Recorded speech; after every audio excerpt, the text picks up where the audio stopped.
کیا میں یہ رہا تھا کہ سیدنا حضرت عثمان غنی رضی اللہ تعالیٰ عنہ، حضرت عثمان غنی رضی اللہ تعالیٰ عنہ کی وہاں بیعت ہوئی، تو نبی پاک صلی اللہ علیہ وسلم نے جو بیعت لی اللہ تبارک و تعالیٰ نے قرآن میں اس کی تائید کی، اور وہ درخت حضرت عمر فاروق رضی اللہ تعالیٰ عنہ نے کٹوا دیا، اور کسی نے بھی نہیں کہا کہ آپ نے یہ کیا کیا۔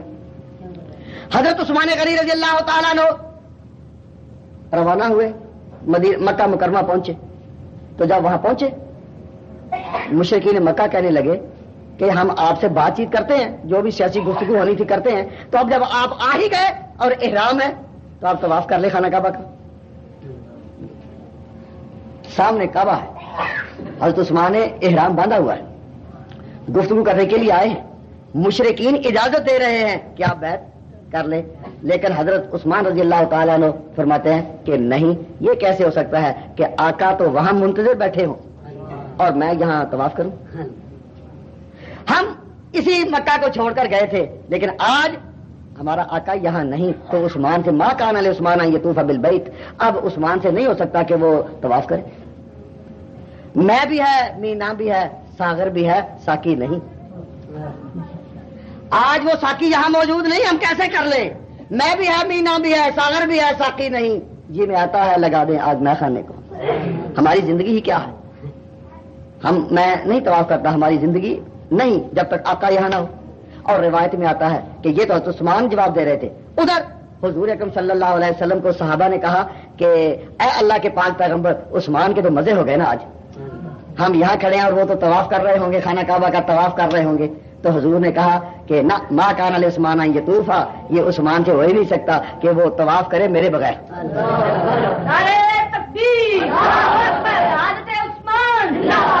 تو جو حضرت عثمان جواب دے رہے تھے وہ اپنے طبی افتاد کے مطابق اور عقیدت کے ساتھ کہہ رہے تھے کہ میں ان کے بغیر نہیں کر سکتا، اور حضور جو جواب دے رہے تھے وہ میرے بغیر طواف نہیں کرے گا، وہ بھی آپ جواب دے رہے تھے اس تعلق کی بنا پر جو عثمان کے ایمان و مقام کے بارے میں قلب مصطفیٰ میں تھا۔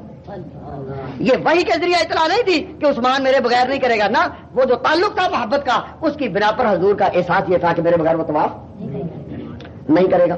حضرت عثمان غنی رضی اللہ تعالیٰ عنہ جب نبی پاک صلی اللہ علیہ وسلم نے 1600 پاک باز انسانوں کی بیعت لی، تو اس بیعت کرنے والوں میں حضرت عثمان تھے؟ حضرت عثمان تو ان میں نہیں تھے۔ تو حضرت عثمان تو مکہ میں تھے، لیکن حضور نے اتنی شفقت فرمائی کہ عثمان اس بیعت سے محروم رہنے نہ پائے۔ آپ نے اپنا ہاتھ اٹھایا، اپنے بائیں ہاتھ کو عثمان کا ہاتھ قرار دیا کہ میں اپنے بائیں ہاتھ کو عثمان کا ہاتھ قرار دیتا ہوں اور اس طرح عثمان کی بیعت لیتا ہوں۔ اب بیعت لینے والا ہاتھ بھی مصطفیٰ کا اور بیعت دینے والا ہاتھ بھی مصطفیٰ کا۔ بیعت دینے والا ہاتھ آپ نے حضرت عثمان کا قرار دیا اور خود آپ نے بیعت لی، اور سب صحابہ نے دیکھا۔ اب دیکھیے پیغمبر کے ہاتھ میں کس کا ہاتھ آیا؟ عثمان کا۔ اور وہ جو حقیقت میں ہاتھ تو حضور کا خود ہی تھا، لیکن حضور نے عثمان کا ہاتھ قرار دیا۔ اب حضور کا ہاتھ بیعت کے لیے اٹھا، اس میں بے وفائی ہو سکتی ہے؟ تو پھر عثمان کی بیعت میں بھی بے وفائی نہیں ہو سکتی۔ تو جو یہ سمجھتے ہیں کہ حضرت عثمان حضور کے بعد حضور کے طریقے سے پھر گئے تھے اور انہوں نے خلافتیں جو تھیں اہل بیعت کی چھین لی، وہ غور کریں کہ اگر یہ بات کہی جائے کہ حضور سے جو ان کا تعلق تھا بیعت کا انہوں نے توڑ دیا تھا، تو بیعت عثمان کے ہاتھ کی نہیں ٹوڑتی، پھر اعتراض مصطفیٰ کے ہاتھ پر آتا۔ تو مصطفیٰ کے ہاتھ کے بارے میں کوئی شخص کہہ سکتا ہے کہ اس نے نقض بیعت کیا؟ نہیں۔ تو پھر حضرت نبی پاک صلی اللہ علیہ وسلم کا جو بائیں ہاتھ تھا وہ اس نے کس کی نمائندگی کی؟ حضرت عثمان کے دائیں ہاتھ کی۔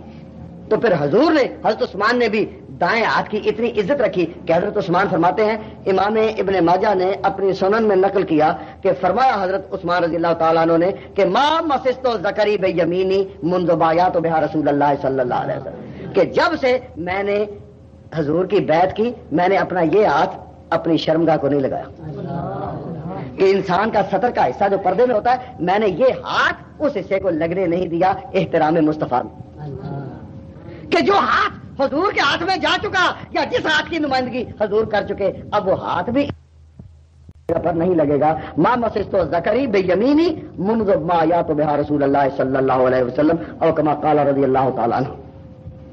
تو حضرت عثمان غنی رضی اللہ تعالیٰ عنہ کا اتنا مقام ہے نبی پاک صلی اللہ علیہ وسلم کے ہاں کہ حضور کی محبت آپ کے دل میں تھی، اور اتنی محبت کہ اگر آپ، ہم تو کہتے ہیں کہ حضور محبوب رب العالمین تھے، حضور محبوب رب العالمین، لیکن اللہ کے محبوب کا اگر کوئی محبوب ہے پورے صحابہ میں تو حضرت عثمان غنی۔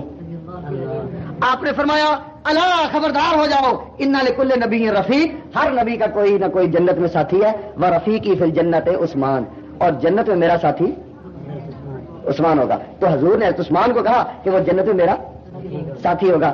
کیوں؟